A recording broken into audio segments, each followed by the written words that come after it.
వాణిజ్య పన్నుల శాఖలో పనిచేస్తున్న ఏసీటీఓలకు గజిటెడ్ హోదా ఆమోదం పరిచిన chief minister Revanth Reddy.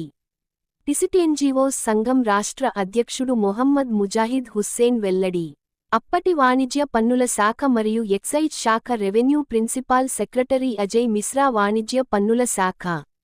Commissioner ఏ అనిల్ కుమార్లకు తెలంగాణ వాణిజ్య పన్నుల శాఖ నాన్ గెజిటెడ్ ఉద్యోగుల సంఘం రాష్ట్ర అధ్యక్షులు మహమ్మద్ ముజాహిద్ హుస్సేన్ ఆధ్వర్యంలో ఉద్యోగ సంఘాల నాయకులు కలిసి వినతి పత్రం అందించగా దాదాపు 9 సంవత్సరాలు అనంతర ఈరోజు వాణిజ్య పన్నుల శాఖలో పనిచేస్తున్న ఏసీటీఓలకు గెజిటెడ్ హోదా ఆమోదం పరిచిన తెలంగాణ రాష్ట్ర ముఖ్యమంత్రి రేవంత్ రెడ్డితో పాటు వాణిజ్య పన్నుల శాఖ మరియు ఎక్సైజ్ శాఖ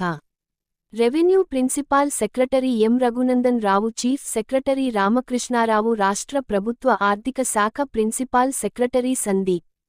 కుమార్ సుల్తానియాలా, సెక్రటరీ జేఏడీ సర్వీసెస్ సెక్రటరీ ఉపముఖ్యమంత్రి బట్టి విక్రమార్క వీరి అందరి ఆమోదముతో వాణిజ్య పన్నుల శాఖలో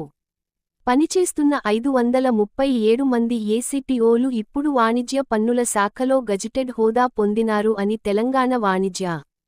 పన్నుల శాఖ నాన్ గెజిటెడ్ ఉద్యోగుల సంఘం రాష్ట్ర అధ్యక్షులు మహమ్మద్ ముజాహిద్ హుస్సేన్ తెలిపారు.